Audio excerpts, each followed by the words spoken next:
আশা করি সবাই ভালো আছেন। আমি আলহামদুলিল্লাহ ভালো আছি। এখন বড় মুরগির খামারে আছি। মুরগির বেশিরভাগ গরম। এত গরম যে মুরগি আজকে ২ টা মারা গেছে। তো দেখতেই পারছেন এইমাত্র কারেন্ট চলে গেছে আবার। এটা হচ্ছে চার্জের বাড়তি। এই জন্যই জ্বালায় আছে। কারেন্ট গেলে গাই জ্বলে যায়। তো সব পাইকারি বাজারেই কম। সব দিক দিয়েই এত কম যে খামারিদের ব্যবসা করতে পারবে না।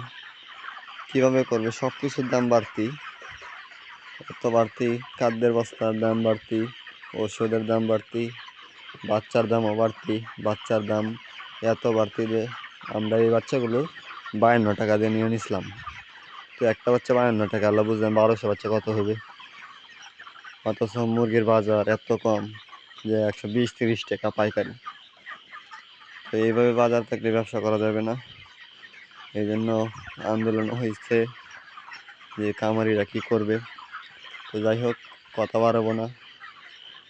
আর ১ দিন ২ দিন রাখুন লাগবো। বাজারও কমতেছে, বাড়তেছে না। তো দেখা যাক, কালকের ভিতরে বিক্রি করে দেবো ইনশাল্লাহ। মুরগির বয়স আজকে ৩৩ দিন হয়ে গেছে।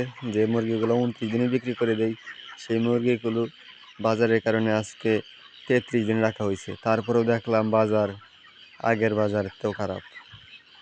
তো যাই হোক, ভিডিও আর বাড়াবো না, কথাবার্তা হবে পরবর্তী ভিডিও। দেখা হবে আবার ইনশাল্লাহ আপনাদের মাঝে। মুরগিগুলো নিয়ে আসবো আবারও। ছোটো মুরগি ভালোই আছে, তবে শিয়ালে আক্রমণ করছে না, অন্য প্রাণী জানি আক্রমণ করছে। ১-২টা মুরগির বাচ্চা মারা গেছে।